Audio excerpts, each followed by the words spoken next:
Hi അസ്സലാമു അലൈക്കും. ഇന്ന് ഞാൻ വന്നിട്ടുള്ളത് നല്ലൊരു മത്തങ്ങാപ്പുളിയുടെ റെസിപ്പി ആയിട്ടാണ്.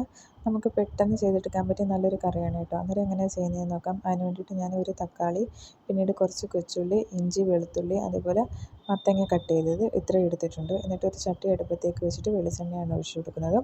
വെളിച്ചെണ്ണ ചൂടായി വരുന്ന സമയത്ത് കുറച്ച് ഉലുവായും കടുകും കൂടി ഇട്ടൊന്ന് പൊട്ടിച്ചെടുക്കുന്നുണ്ട്.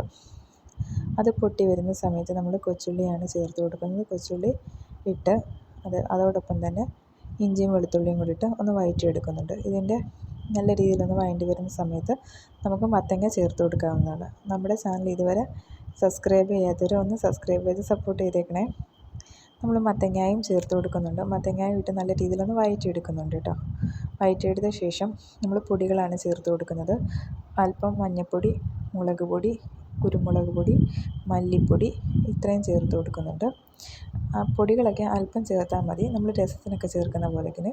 പിന്നീട് കുറച്ച് പുളിയാണ് ചേർത്ത് കൊടുക്കുന്നത്. വാളംപുളി ഞാൻ കുറച്ച് കുതിരാൻ വേണ്ടിയിട്ട് വെള്ളത്തിലിട്ടിട്ടുണ്ടായിരുന്നു, അത് ചേർത്ത് കൊടുക്കുന്നുണ്ട്. പിന്നീട് പാകത്തിന് ഉപ്പും ചേർത്ത് കൊടുക്കുന്നുണ്ട്.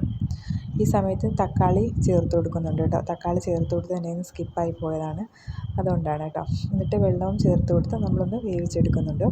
മത്തങ്ങ നല്ല രീതിയിൽ ഉടഞ്ഞു പോകരുത്, കടിക്കുമ്പോൾ കടി കൊള്ളുന്ന ആ ഒരു രീതിയിലായിരിക്കണം മത്തങ്ങയുടെ വേവ് കേട്ടോ.